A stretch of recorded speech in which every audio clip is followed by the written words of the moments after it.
aklat po ng Lucas Kapitulo 17, talatang 6. At sinabi ng Panginoon, kung magkaroon kayo ng pananampalataya na kasing laki ng isang butil ng binhi ng mustasa, sasabihin niyo sa puno ng sikomorong ito, mabunot ka at matanim ka sa dagat, at kayo'y tatalimahin. Pagdating naman po sa aklat ng Mateo, Kapitulo 17, Kapitulo 20, at sinabi sa kanila, dahil sa kakauntian ng inyong pananampalataya, sapagkat katotohanan sinasabi ko sa inyo, kung magkaroon kayo ng pananampalataya na kasing laki ng butil ng binhi ng mustasa, ay masasabi ninyo sa bundok na ito, lumipat ka mula rito hanggang doon, at ito'y lilipat, at sa inyo'y hindi may pangyayari. Pagpala po sa ating sa muling pagkarinig ng kanyang mga banal na salita. Good morning po mga kapatid. Pagpapala po sa Panginoon ang sumating sa umaga po ito mga kapatid. Nung narinig ko po yung pag-aaral kanina mga kapatid, sapat na po sa akin, ewan po sa inyo mga kapatid, sapat na sa akin po yung narinig ko sa umaga ito na yung isang buong linggo ko, kumpleto na, pakiramdam ko po sa ngayon, sa mensahe. Yun po ba naramdaman nyo mga kapatid? Maganda na yung pagtuturo, kumpleto na sa atin yun eh. Pero bagaman ganun po, meron tayong kasing programa. Ano po? At tayo po may bahagi po ng mensahe. Sa umaga po nito, ibigyan po natin ng daan na tayo po muling makinig at makakain ng salita ng Panginoon. At ang mensahe po na ating pong dadaling po sa umaga ito, mga kapatid, ay may, sabihin natin, proud po ako dito sa mensahe na to na nabuo. Kasi po, meron pong 3 ginawang paksa po ang tatay ko na mensahe na ginawa na iniwan po sa akin noon. Isa po ito doon sa 3 na yon. Yung isa yung ang pamagat, sino ang Abraham sa iyong buhay. Buong outline po yung binigay niya sa akin. Sabi niya, talakay ko daw yun. Ito po yung isa sa mga paksa po na iniwan niya sa akin. Na sabi po niya, nung kami pagkapananghalian, buuin mo to, ito nabuo na, nung nabuo na siya, talakayin mo siya na ganito. Tinalakay na po niya ito sa Kalawis. Tapos yung mga kapatid sa Kalawis, sa kanyang mga pagtatanong, sumasagot naman. Tapos pagsagot nila napapaganon, ay ganun pala yun. So mamaya po, pakita ko sa inyo yung mga tanong na ginawa. So proud po din sa ano na to mga kapatid. Pangalawa, ako po ay kagaya ni Brother Ewa. Nung nakaraang linggo, nalimutan ko naman po magpasalamat. Kami po ay magpapasalamat na kami po, yung batch po namin, Pastor Roland, kami ay naka-1 taon na po sa aming ordinasyon sa pagiging sa mga salita ng Panginoon. Bilis, po, haralan, Ronel. Bilis, no? 1 taon na. Muli ng Panginoon. Iba po yung pakiramdam, mga kapatid, na makapagbigay ng isa pang pagkakataon. Kasi natay, nakapaglingkod naman sa Panginoon, nakakapag-aral tayo, nakapagbahagi tayo. Pero pag binigyan ka ng isa pang ministeryo sa pangalan ng Panginoon na magamit mo yung sarili sa isa pang paraan na bukod pa sa dati mo nagagawa, isang karangalan kung mapaglingkuran ng Panginoon. Na ikaw ay maging kasangkapan niya sa pagpapalaganap ng kanyang banal na salita. So umaga po ito mga kapatid, ang mensahe po na ating dadalhin ay may pamagat po na pananampalatayang kasing laki ng butil ng mustasa. Ang ibang pananampalataya, ang tawag po sa mensahe na yan, the mustard seed faith. Mustard seed. Nakita na po kayo ng butil ng mustasa. Ang nakita niyo pa lang yung palaman o yung dressing, yung mustard na parang mayonnaise. Yung mustard naman, yung may pagkadilaw. Pero yung mustasa mismo, ang nakikita nyo yung parang pechay. Pero yung mustasa na yun, yung binhi nun, nakakita na po ba kayo mga kapatid?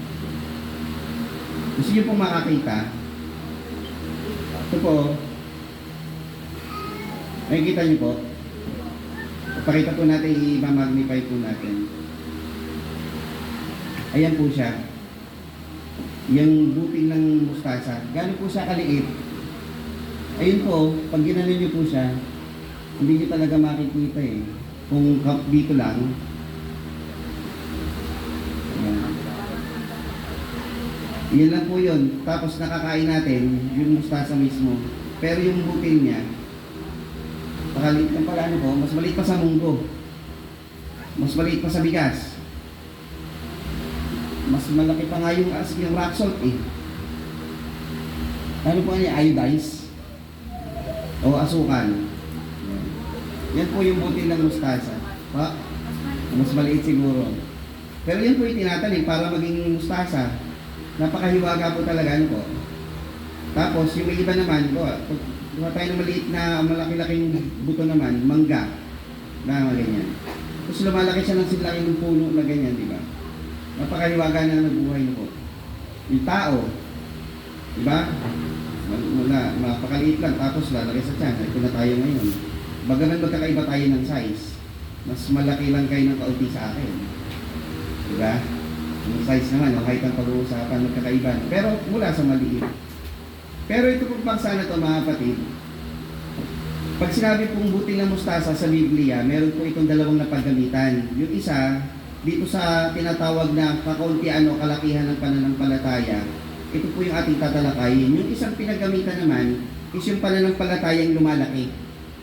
Yung tulad sa iglesia na itinanim, tapos ang iglesia po ay grow, dumadami po sa bilang. Parang gano'n naman po yung isang mustasa. Ito naman yung personal po na pananampalataya. Ikaw mismo, yung pananampalataya mo sa Panginoon. Ito po yung paksa po na ating tatalakayin. Sabi po dito sa ating unang tanong, ito po yung tinanong ng tatay ko doon sa Kalawis. Ewan ko po kung tumalakay yung tatay ko dito, kung natandaan niyo po ito. Sabi niya, kung ikaw ang magsusukat, gaano kalaki ang iyong pananampalataya? Natandaan niyo po yan kung may nakakatanda. Sabi nung taga-Kalawis, si Brother Boyer, sabi niya, hindi pa niya nakikita yung yung butil ng mustasa. Sabi niya, kung susukatin ko, siguro kasi laki ko. Hindi niya ganun siya. Maliit lang ako. Kung para sa bahay na to, maliit ako. Kung para sa mundo, maliit ako. So, ganito kalaki siguro yung pananampalataya ko. Kasi sukat ko lang ng aking sarili. Ganun yung paliwanag niya. May pananampalataya ko siguro kasi laki ko. Ganun. Sabi naman ng isa, nalimutan ko isang sumagot eh. Sabi niya, kasi laki siguro nitong kapilya. Hindi niya ganun. Mas malaki-laki yung pananampalataya ko siguro. Kasi dati, hindi ko nagagawa ko na eh. Hindi sa pagmamayabang po yung sagot niya, kundi pagmamalaki na may tapang siya na sabihin na kaya niyang nalampasan niya na yung mga problema na kanyang kinaharap noon. Sabi niya, kumpara naman sa kapilya ng iba, malalaki naman yung kapilya ng iba. Malalaki yung mga building, yung mga SM. O itong kapilya natin, maliit lang. Siguro ganyan lang kalaki yung pananampalataya ko. Tapos binasa ng tatay ko yung talata na ito. Ang sabi, kung magkaroon kayo ng pananampalataya, na kasing liit ng butil ng mustasa, masasabi nyo sa puno, mabunot ka at matanim ka sa dagat.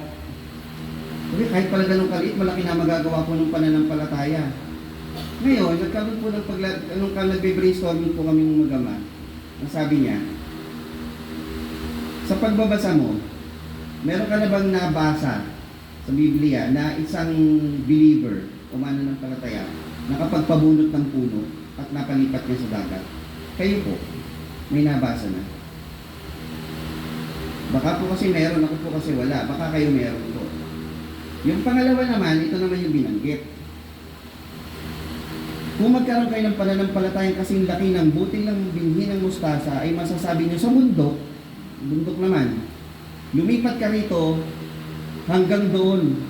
So landscape artist ka naman ngayon. Yung bundok na meron na po ba kayo nabalitaan o nabasa sa lumang tipan o sa bagong tipan na believer,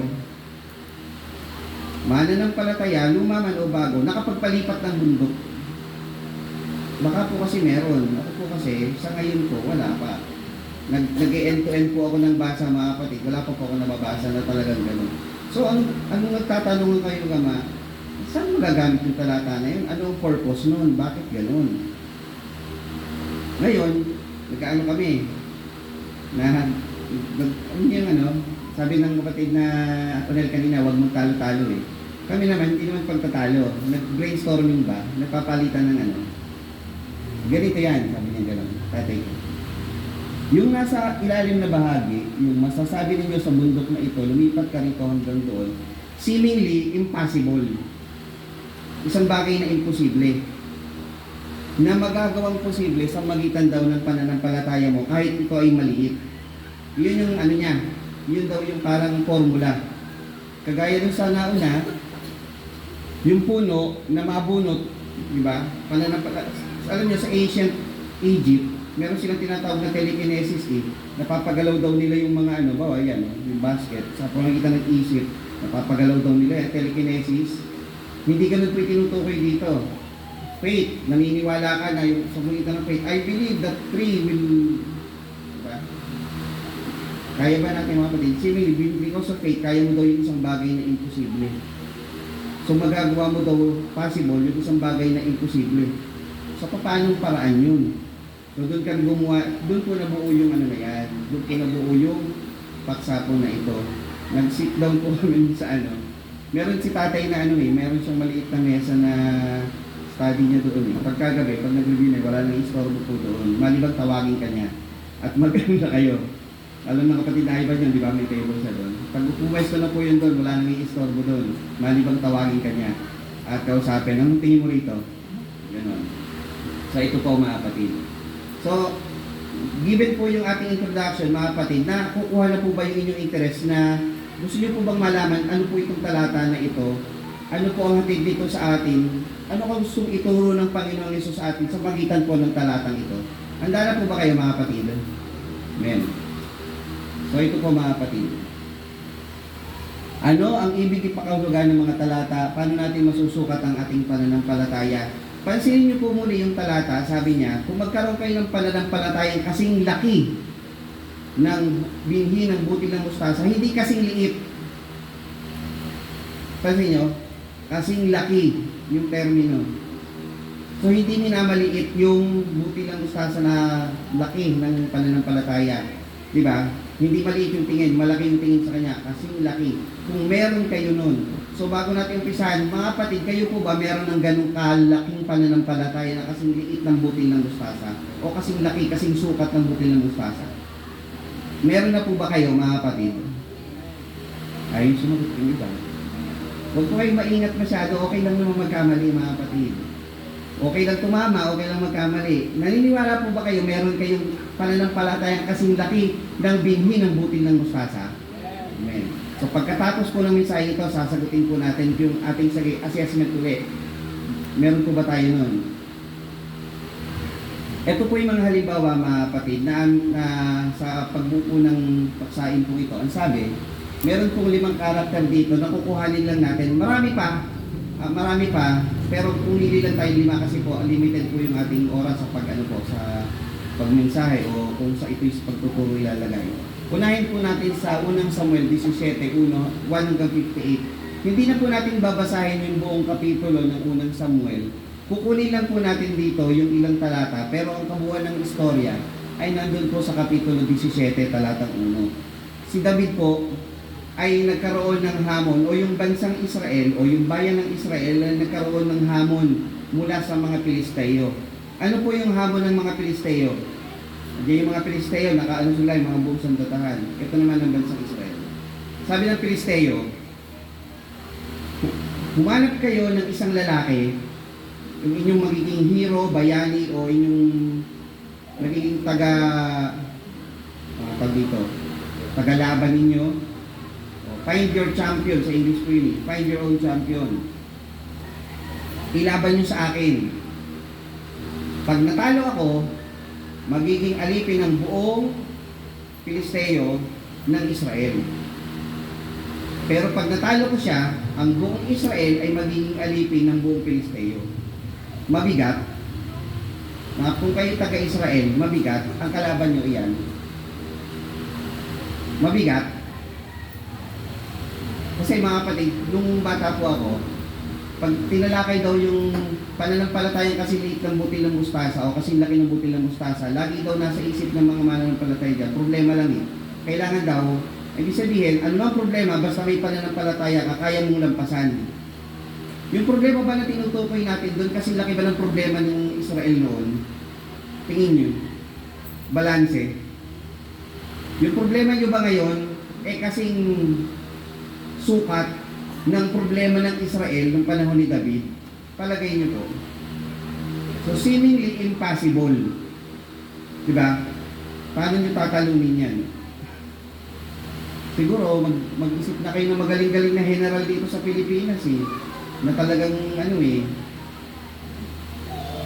kung man-to-man combat lang eh, si Rambo, o sa ibang bansa si Rambo, pero man-to-man, wala pa namang granada noon eh, talagang ano lang eh, physical fight lang eh, mamahirapan pa dyan eh, kasi yung height pa lang nito, kahit sutukin mo, baka ditablan yan eh, di ba?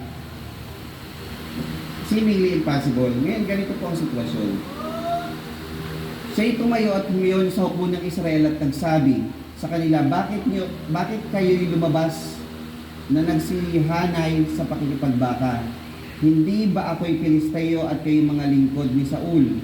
Pumili kayo ng isang lalaki sa inyo at pababainin niyo siya sa akin. Kung siya'y makalaban sa akin at mapatay ako, ang nagsasalita si Goliath o Goliath. Magiging alipin nga ninyo kami. Ngunit kung ako'y manaiglaban sa kanya at mapatay ko siya, ay magiging alipin nga namin kayo at maglingkod sa amin. Ang bigat. Diba? Pananampalataya ni David, mga kapatid. Kung kayo ay isang mandirigma, yan, naisip ko na yung salita, mandirigma, ganyang kalaki, paano nyo paghahandaan? Anong armas ang inyong ihahanda kung ganyang kalaki? Kung isipin nyo, kahit anong armas ang isipin nyo eh, kung physical na laban, wala eh. Oo, magharap ka naman napakalaking espada, mabubuhat mo ba para may hampas sa kanya, di mabigat yun. Bago ka makahampas, diba? Baka napitik ka na yan. Kumuha ka naman ng maliit para magaan, baka di naman tumalab. Diba? Wala kang pagpipilian eh. Pero ang nangyari po dito, anong malaking hamon sa bayan ng Israel? Kung sila ay matalo, ito po mga kapatid yung iti-take note nyo rito. Yung kabaligtaran. Kung sila ay matalo, sila ay magiging alipin habang buhay. Yan yung ano po ninyo, yung kumbaga, i-footnote ninyo. Kung sila ay matalo, magiging alipin sila habang buhay. Anong sagot ni David? At sinabi ni David, ang Panginoon ay nanagligtas sa akin sa mga pangamot ng leon at sa mga pangamot ng oso ay siyang magliligtas sa akin sa kamay ng Pilisteo ito. At sinabi ni Saul kay David, yumaon ka at ang Panginoon ay isa sa iyo. Verse 40, at tinangnan niya ang kanyang tungkod sa kanyang kamay at pumili siya ng 5 makinis na bato mula sa batis at isinilid sa supot na kanyang dala sa matupil bagay sa kanyang supot pastor. At ang kanyang panghilagpos ay nasa kanyang kamay at siya'y lumapit sa Pilisteo. Pilisteo, armored, laban sa bato. Makinis na bato at panghilagpos o slingshot. Balance? Impossible? Yes, impossible. Kung sa atin lang po pantao, di ba?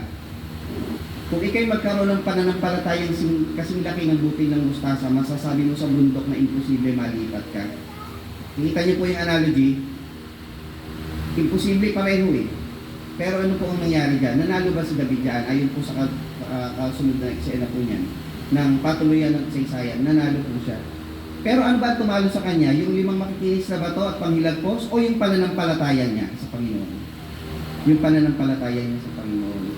At naiwasan yung mangyayaring sakuna sa kanila. Ano yung mangyayaring sakuna? Dahil nagkaroon siya ng pananampalataya. Ang sakuna na iniiwasang mangyari niya ay yung sila'y maging alipin habang buhay ng mga Pilisteo. Pag sila'y naging alipin habang buhay ng mga Pilisteo, may pag-asa pa kaya sila sa buhay nun? Malibang magbangon ang Panginoon sa kanila ng paraan para sila makaalis sa Pilisteo. Diba? Pero hindi naman ganun ang nangyari sa istorya eh. Nanalo na siya eh. Diba? So makikita niyo mga kapatid, panghilagpos, Pilisteo yung si Goliath na napakalaki armored, natalo po niya. Patay ang pangalawa. Sabi dito, babaeng 12 taong inaagasan. Kung wala po ako ng illustrated picture mga kapatid. Alam niyo yung inaagasan, may ano po kayo doon? Nalimutan ko yung scientific term po niyan eh. Yan yung meron, dire-diretso, walang tigil, na sobrang sakit. Mga kapatid. Pangalawang bagay pa doon, wala pa pong tricycle noon, walang bus, jeep o grab taxi, pero nakarating siya sa Panginoon. Pero sa kanong pong pag-aaral yun. Pero pansinin nyo, nakarating siya, ganun kasakit ang nararamdaman niya. May migraine ako. Hindi mo na ako makapunta. Pero siya, pag-isipan niyo mabuti mga kapatid ha. Nakuha niyo po, sakit kong pa ako, hindi mo na ako attend. Inaagasan 12 years nakarating sa Panginoon. Kaya na po bahala mag-isip po doon, pero doon muna tayo sa paksa. Sabi po dito, Mateo 9:20-22. At narito ang isang babaeng inaagasan 12 taon na at lumapit sa kanyang likuran at hinipo ang laylayan ng kanyang damit. Sapagkat sinabi niya sa kanyang kalooban, kung mahipo ko lamang ang kanyang damit ay gagaling ako. Alam niyo mga kapatid, itong bagaman wala sa kasaysayan, babaeng 12 taon ang inaagasan. Palagay niyo kung kayo ay may ganyang sakit, bukod sa Panginoon, meron sa 12 taon ninyo, meron na kayong ibang paraang ginawa para kayo gumaling. May doktor na kayong pinuntahan, may mga napagtanungan na kayong ibang paraan, ano kayong halamang gamot ang pwede rito, anong posisyon ng pagtulog ba, pagkain ba, inumin, tubig, vitamin, so marami na silang ginawa. No, mga ganun ng tao eh. So naniniwala ko meron din siyang step na ginawa sa kanyang sarili. Pero dumating siya sa point na pumunta siya sa Panginoon. Mahipo ko lamang ang kanyang damit ay gagaling ako. Ang dami niya, sa dami niya ng posibleng mga ginawa, ba't hindi siya gumaling-galing? Parang seemingly impossible na yung sakit niya eh. Diba? Impossible yun eh. Posible bang gumaling ang isang tao sa paghipo ng damit ng kapwa? Alam niyo ibig sabihin ng hipo o ng hawak, magkaiba ba yun? Hawak kasi is grab it, hold. Eh yung hipo, touch, sa ibang salita, dampi. Kung kayo may sakit, makadampi ka sa polo ng kapatid Darani. So yung polo ba ang nagpagaling sa kanya? Dapat paglingon ni Jesus, pagkakita sa kanya, sinabi, anak, laksan mong ilog, pinagaling ka ng iyong pananampalataya. Gumaling ang babae mula sa oras na iyaw. Ano nagpagaling sa kanya? Yung damit ba? Pero nasa isip ng babae, doon sa maliit na bagay, gagaling siya. Anong maliit na bagay yung gagawin niya? Mahipo ko lamang ang damit ng Panginoon, gagaling ako. Seemingly impossible talaga yun mga kapatid. Kung sa ating human analogy, mahipo mo ang damit ng isang tao, hindi ka gagaling. Malibang yung pananampalataya ang gumana sa iyo. Kunin natin doon, hindi po yung ginagawa ng isang libutan na sa Nazareno, maipunas mo yung panyo doon sa ano gagaling ka. Hindi po yung kukuhanin natin. Kukuhanin natin yung istorya niya. Na sa kanyang pananampalataya sa Panginoon, mahipo lang yung damit, gumaling siya. Ano ang iniiwasan ng babae po dito? O malaking hamon sa babae ito? Yung siya'y manatiling may sakit habang buhay. Habang siya ay nabubuhay. So kung hindi niya ito magagawa, pakiramdam niya, pag hindi ko nahipo yung damit ng Panginoon, habang buhay na akong ganito, maganda ba yun? Yung habang buhay kang ganyan ng dinadama mo, merong karamdaman. So tayo mga kapatid, meron ba tayong pagnanasa kung meron tayong sakit? Gusto niyo bang gumaling? Meron ba kayong pananampalataya kasing laki ng buting ng mustasa? Pausbungin niyo po yun. Maging solid, maging buhay yung pananampalataya. Dahil tayo ay may kinikilalang Diyos. Yung Diyos na kinikilala natin ang pinakamagaling na manggagamot. Siya po ang dalubhasa, siya po ang makapangyarihan sa lahat, tagapagligtas. May imposible ba sa Panginoon? So because of faith, everything is possible. Nasa sayo po yun mga kapatid. At kung ang Panginoon naman ay magbigay sa iyo ng sagot, tatanggapin mo yun, kagaya ni Pablo. Diba? Si Pablo, sabi ng Panginoon, sapat na ang biyaya ko sa iyo. Meron kasing purpose ang Panginoon, specific kay Pablo. Pero tayo mga kapatid, manalangin tayo sa Panginoon. Kung meron tayong sakit, meron tayong dinadama, nasa ating pananampalataya naman kung tayo gagaling mga kapatid. Kasing laki ng butil ng mustasa. Ano po nangyari? Sapagkat sabi niya sa kanyang looban, kung mahipo ko lamang ang kanyang damit ay gagaling ako. Pinagaling ka ng iyong pananampalataya. Yan po yung pangalawa.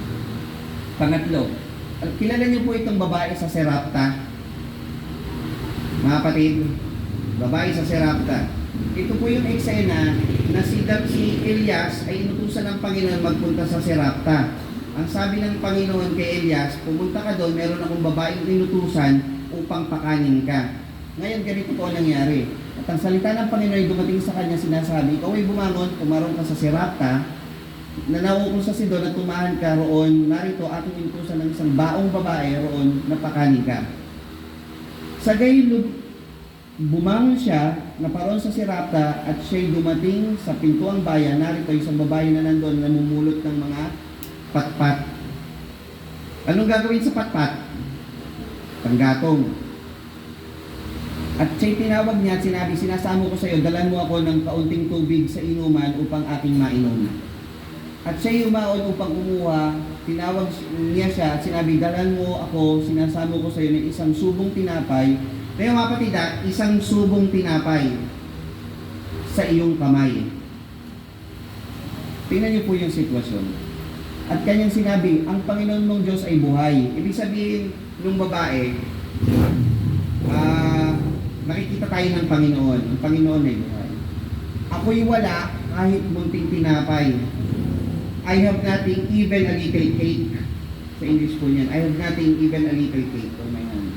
Kundi isang dakot na harina sa gusi. Isang dakot na harina. Sino po nagbe-bake dito? Nakasubukan na. Isang dakot na harina, gaano karaming tinapay magagawa niyan? Isang pandesal, dalawa? Ha? Isang dakot, isa. Isang dakot na harina at kaunting langis sa banga. Ako'y namumulot ng 2 patpat. Ibig sabihin, konti lang talaga. Kung 2 patpat, sapat na para mailuto yun. Eh sa iba lang, 2 patpat, pamparingas pa lang yun, ubus na yun. Diba? Makapagsaing na ba kayo ng 2 patpat? Hilaw. 2 patpat, ibig sabihin, pag umapoy yun, naluto yung harina, okay na yun. Ganun kakaunti yung lulutuin niya. Upang ako'y pumasok at ihanda sa akin at sa aking anak upang aming makain bago kami mamatay. So yung babae sa Serapta, eto na lang kanyang pag-aari.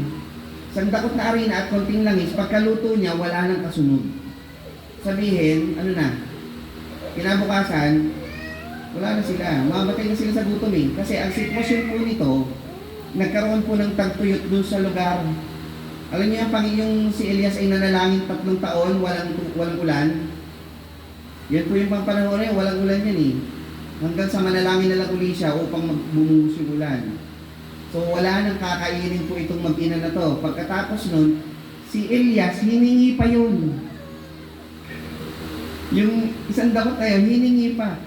Gawa mo ako ng tinapay. Bibigay niyo po, meron kayong anak. O may lumapit sa inyong pintuan, kumatok. Nagugutom ako eh. Pwede po bang humingi ng makakain? Unahin ko yung anak ko. Gutom na yung anak ko eh. Diba? Sinunahin nyo, tagalawas o yung anak nyo. Yung natural lang, mga kapatid na sagot. Anak, diba? Oh. Anak, sinunahin nyo kaysa yung ano. Pero ano sabi dito, at si Elias nga, ito po kasi specific na kwento o specific na kasaysayan ni Elias at ng babae sa Serapta. At sinabi ni Elias sa kanya, huwag kang matakot, yumaon ka at gawin mo ang iyong sinabi. Sabihin, gawin mo sinabi mo na magluto ka para sa iyo at sa iyong anak. Sige, magluto ka. Pero, ngunit, igawa mo muna ako ng munting tinapay at ilabas mo sa akin at pagkatapos ay gumawa ka para sa iyo at sa iyong anak. Ang gulo ah. Paano yun? Ito yung hawak ko, iluluto ko, bigay ko muna sa iyo. Tapos saka na lang ulit ako magluto para sa akin at sa aking anak. Imposible o posible? Tao lang po muna. Imposible yun. Kasi yun na nga, pagkabigay mo, wala na eh. Yun na yun eh. Isang tinapay lang magagawa na niya eh. Baka isa, paghatiin pa nila yun eh. Palibasa, ikaw ay nanay. Bibigay mo sa anak mo lahat yun. Hatian mo pa yun? Hindi na, bibigay mo na yun. Ganun ang mga nanay. Diba? Ano ang hinaharap na mangyayari sa babae nito na ang kanyang sambayan ay mamatay sa gutom? So yung una, tandaan nyo, yung mga Israel, anong hinaharap nila? Maalipin habang buhay. Yung pangalawa, yung babaeng inaagasan, maging may sakit habang buhay. Ito naman, mamatay sa gutom. o maging gutom habang buhay, eventually mamatay. So yun yung hinaharap nila, yung hamon nila. Ang bigat na po. Sapagkat ganito ang sabi ng Panginoong Diyos ng Israel, ang busi ng harina ay hindi makukulangan at ang bangan ng langisman ay hindi mababawasan hanggang sa araw na magpaulan ang Panginoon sa ibabaw ng lupa. At siya yumaon at ginawang ayon sa sinabi ni Elias at kumain ng babae at siya at ang kanyang sangbahayan ng maraming araw. So yung kanyang pananampalataya, mga kapatid, nakasalig ba doon sa busi na aring-arinang nasa busi at konting langis? Nalampasan ba niya yung gutom doon sa arena na yun o dahil sa pananampalataya na sinabi sa kanya? Doon sa pananampalataya na sabi ng Panginoon, hindi yun makukulangan hanggang sa dumating yung tag-ulan. Ang busi ng arena ay hindi nakulangan o ang bangan ng langisman ay nabawasan ayon sa salita ng Panginoon na kanyang sinalita sa pamamagitan ni Elias. So yung kanyang pananampalataya sa Panginoon sa pamamagitan ng pagsasalita ni Elias sa kanya, doon siya humawak. Pero munting bagay yung kanyang pinakawalan. Ano yung pinakawalan niya? Yung bagay na kanyang na huling-huling pag-aari. Walang pinag-iba po ito doon sa babae, doon sa pagkakaloob. Natatandaan nyo? Yung ano yung huling kanyang pag-aari na kanyang kinaloob? 2 lepta. Yung 2 lepta. Pagkatapos nun, may pag-aari pa ba yung babae? Wala na. Pero siya yung nagtiwala sa Panginoon to. So ito, sabi nga sa inyo, marami pa example dyan, ipipili lang tayo ng 5. So dito, kung ano yung huling-huling property na meron siya, hindi lang basta pera yun eh. It's not all money. Ito, pagkain, bibigay pa niya para sa Panginoon. So ang Panginoon, hindi nagkulang sa kanyang pangako, tumupad ang Panginoon. Ito yung pang-4. Si Reyna Esther, ito po natalakay na natin buong aklat ng Esther. Review lang po natin ng kaunti yung kapiraso pong istorya o kasaysayan doon. Pansinin niyo po ito, mga kapatid, pinili kong picture yung hari may hawak na setro. Yun po, yung scepter. Ayun o, yung scepter hawak niya. Ang istorya kasi nito, ang Israel ay may kinakaharap na isang napakalaking suliranin. Hindi lang basta sila'y maalipin kagaya nung kay David. Ang kinakaharap nila ay extinction. Alam niyo extinction? Pagkapuksa ng lahi o pagkaubos o pagkamatay ng buong lahi. Extinction, pagkawala. Sabihin, pagka nalaman ikay Hudyo, patay ka. Yun ang batas eh, nagkaroon ng batas. Nagkaroon si Aman ng isang decree o kautusan na sino mang Hudyo ay mamamatay. Kasi itong si Aman, meron siyang nakatalo o meron siyang nakaaway na isang Hudyo, si Mardoqueo. Tapos sa galit niya kay Mardoqueo, pinersonal niya ngayon. Hindi lang ako sa iyo gaganti, pati sa buong kahudyuhan angkan mo. Gumawa siya ngayon ng kasulatan o kautusan na ang nakalagay, lahat ng Hudyo mamamatay. Ngayon, si Mardoqueo, sa pagkarinig na ng ganung decree o kautusan, sinabi ni Mardoqueo sa kanyang pamangkin na si Esther ay naging reyna doon sa bayan ni Asuero, yung bayan, itong hari, naging reyna siya. Sabi ni Mardoqueo, Esther, pumunta ka sa hari. Ang hari lang ang pipigil dun sa batas na ginawa ni Aman. Yun yung sitwasyon. Nang magkagay tinawag ang mga kalihim ng hari sa unang buwan ng ikalabing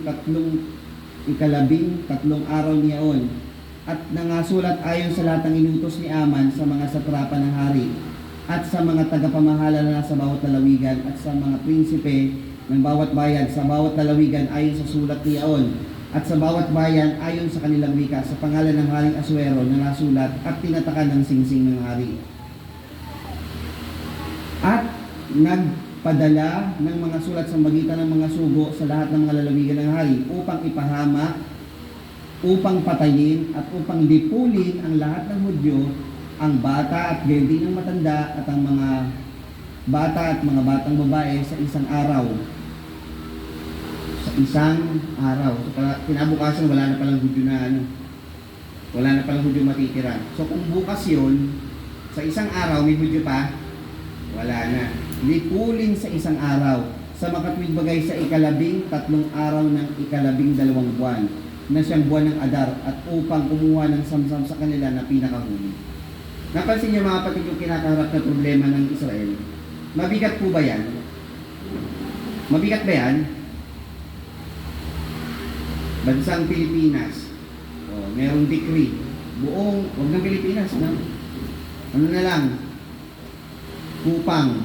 Kupang na lang. Bukas, mamamatay tayong lahat. Ano gagamitin ba dyan? Palaksak? Isang nuclear lang dito eh. Diba? At ang makapagpipigil lang doon, ay kung si Esther ay makapupunta sa hari at mapigilan yun. Nakuha niyo mga kapatid. Anong malaking suliranin ni Esther at ng bayan ng Israel? Ang banta na pagkalipol ng buong lahi. Esther 4:8. Binigyan din niya ang salin, binigyan din niya ng salin ng pasya na natanyag sa Susan upang lipulin sila, upang ipakilala kay Esther at ipahig sa kanila at upang ibilin sa kanya na siya ay pumaroon sa hari upang ipamanhik sa kanya at upang hingin sa kanya dahil sa kanyang bayad. So, inutusan ni Mardoqueo si Esther na pumanhik sa hari. So, ikaw na lang, Esther, ang you're the only chance na meron ng Israel para manatiling buhay. Anong sagot? Lahat ng lingkod ng hari at ang mga bayan, ng mga lalawigan ng hari ay nakakaalam na sino mang lalaki, maging lalaki o babae na pumaroon sa hari sa pinakaloob na looban na hindi tinawag ay may kautosan sa kanya na siya ay patayin. Ganito yun, pag kayo pumunta sa hari na walang appointment, mapababae ka o lalaki, in any day, walang appointment, patay ka. Kumbaga sa hari, merong PSG yan, yung Presidential Security Group. Merong sa hari. Dito sa Roma naman, ang tawag po dyan, mga Pretoria. Yung Praetorian Guards na nagbabantay sa hari. Dito, pinagbabantay sa hari na pag lumapit ka sa hari na wala kang appointment, patay ka. Anong sabi ni Mardoqueo? Kailangan pumunta ka sa hari. Anong sagot kay Esther? Wala akong appointment. Hindi, sabi, hindi tinawag. Hindi ako tinawag. Wala akong purpose. Bakit pinoproteksyon na ng hari na walang pwedeng lumapit sa kanya na walang appointment? Pwede kasi may mga suicidal na tao na pwedeng lumapit para siya'y patayin, di ba? Banta sa buhay ng hari yun eh. Bumawal ka lumapit. Liban niya ang paglawitan ng hari ng gintong setro. So kung yung hari, kung ito yung setro, bigla kang lumalapit, wala kang appointment, at lawitan ka ng hari ng kanyang setro, yun lang ang chance mo na mabuhay. Nakuha niyo po? Kaya yun yung picture kanina. Upang siya'y mabuhay, ngunit hindi ako tinawag na pumaroon sa hari ng 30 araw na ito. Pinagbawalan siya in 30 days, bawal siyang lumapit. Sabi, pag lumapit si Esther sa hari, anong nangyari? Patay. Pag di siya lumapit sa hari, patay. Anong magandang pagpilian? Yung siya'y patay. Diba? Ito, ulitin natin yung choices. Dalawa. Pag di siya lumapit, ano yung utos? Patayin lahat ng Hudyo. Si Esther Hudyo, di patay din siya. Pag lumapit siya sa hari, ano chance niya? 50-50 dito. Maaring mabuhay ako pag didilawit yung setro, o pwede rin yung mabuhay kung ilawit. Yung maliit na tsansa na yun, mga kapatid, yung pananampalataya na yun, yun yung kanyang pinanghawakan. Yung maliit na tsansa ng buhay. Tingnan niyo po yung sumunod na talata. Sapagkat kung ikaw ay lubos na tumahimik sa panahon ito, si Esther sinasabihin, kung tatahimik ka na hindi magsasalita sa hari, ay magtatagilay na ng katiwasayan at kaligtasan ng mga Hudyo sa ibang dako. Ngunit ikaw at ang sangbayan ng iyong magulang ay mapapahamak. Pag tumahimik ka, tiwasay ka, buhay ka kasi reyna ka ng hari. Maaaring, sabi ni Mardoqueo, pakiwari ko, ikaw buhay ka, tiwasay ka. Pero yung buong angkan ng Israel, patay. At sinong nakakaalam na kung kaya ka pinasapit sa kaharian ay dahil sa bagay na ito. Tingnan niyo pala ng palataya ni Mardoqueo. Ito, magandang life verse ito eh. Sinong nakakaalam kung bakit ka nakarating sa pagiging reyna na yan, eh yun pala ang purpose ng Panginoon para ikaw ay lumapit sa hari at magbigay daan para hindi mag-uksa ang bayan ng Israel. Di ba? Tingin nyo po mga kapatid. Ang Panginoon kasi kumikilos sa di natin alam eh. Naging reyna siya, baka hindi natin alam. Bigyan natin ng ikalawang pagtingin mga kapatid. Hindi kaya kayo nandito mga kapatid, may purpose din ng Diyos, bakit kayo nakarating sa dako na ito? Mga kapatid. So panghawakan niyo yung pananampalataya na yun. Kaya ako nandito sa bahay dako na ito, hindi lang para iligtas ko ang aking sarili. Di ba? Kundi para iligtas ang lahat ng tao mga kasalamuha ko. Di ba? Sa panong paraan, isipin niyo yung mga kapatid, paanong paraan ako ay magiging kasangkapan ng katwiran ng Panginoon. Di ba? Sinong nakakaalam na kung kaya ka pinasapit sa kaharian ay dahil sa bagay na ito? You are placed to a time like this. Ganda ng talata, meron palang purpose, bakit ako dinala? Pagdating ng Esther sa 5, at nagkagayon ng nakita ng hari si Esther na reyna na nakatayo sa looban, na siya'y nagtamo ng biyaya sa kanyang paningin, ibig sabihin, nakita siya ng hari, sabihin na nalugod yung hari. At inilawit ng hari kay Esther ang gintong setro na nasa kanyang kamay. Yung gintong setro, mga kapatid, nandun ba yung pananampalataya ni Esther? O nandun sa kanyang pananampalataya na ang Panginoon ang naglagay sa kanya doon sa pagkakataon na yun? Hindi doon sa setro, kundi doon sa chance ang binigay ng Panginoon, sa pagkakataong binigay ng Panginoon sa kanya. Sa sitwasyong ang Diyos ang naglukluk sa kanya sa pagiging reyna upang magkaroon ng dahilan o pagkakataon ang Israel na mabuhay pa. Sa gayon lumapit si Esther at hinipo ang dulo ng setro sa kanyang hinawakan ngayon. Saka siya nagsalita. And in history ay nakaligtas po ang Israel. At ang nalipol po, yung mga inutusan ni Aman, yung mga sundalo, tapos gumawa ng panibagong batas eh. Ni-reverse yung batas. Ang batas kasi ng hari di mababali, di ba? Tinatakan ng hari. Ang batas pa rin, ang Hudyo ay mamamatay sa araw na ito. Hindi niya pwedeng baliin yun. Ganun pa rin yung batas. Gumawa nga lang siya ng counter na batas. Sa araw na ito naman, ito ang bago kong batas. Sino mang magtatangka ng buhay sa mga Hudyo, unahin yung patayin. Kaligtas ang Israel, wala nang papatay sa kanila eh. Papatayin sila rito, dapat ay may utos. Yung mga papatay, unang patayin. Tinatakan din niya. May papatay pa ba sa Israel? Wala na, kasi pinatay na sila nung sumunod na batas ng hari. Yun yung aklat ng Esther. Napakagandang istorya po yung aklat na yan. Pwede yung pong babasahin. Tapos yung nilagay pa ni Aman kay Mardoqueo na na pagbibitayan, imbis na si Mardoqueo nabitay doon, si Aman din ang nabitay doon. Kabaliktaran na kung anong gawang ginawang batas ni Aman, sa kanya napunta lahat ng kaparusahan. So ang naiwasan ng Israel dito, yung kanilang pagkalipol ng lahi. Kuha tayo doon sa ito na yung panlima. Lalaki sa krus na kasama ni Jesus. Yan. Ano lang naman mga kapatid, hindi yan ang eksaktong mukha ko kukunin lang natin yung ilustrasyon. Sabi po sa Lucas 23:39 hanggang 43, at siya'y inalipusta ng isa sa mga tampalasang nakabitin, na sinasabi, hindi baga ikaw ang Kristo? So, Panginoong Kristo, tapos yung dalawa. Sabi ng isa, alin man doon sa dalawa, di naman magturo kung nasa kanan sa kanila. Sabi ng isa, hindi baga ikaw ang Kristo? Iligtas mo yung sarili at kami. Tinutuya niya mga kapatid ang ating Panginoon. Dapat sumagot yung isa. Alin man sa dalawa, basta yung isa naman ang sumagot. At pagsaway sa kanya yung sinabi, sinaway niya yung nagsalita na una. Hindi ka pabaga natatakot sa Diyos, yamang ikaw ay nasa gayon din kaparusahan. Sino yung tinutuya ng lalaki?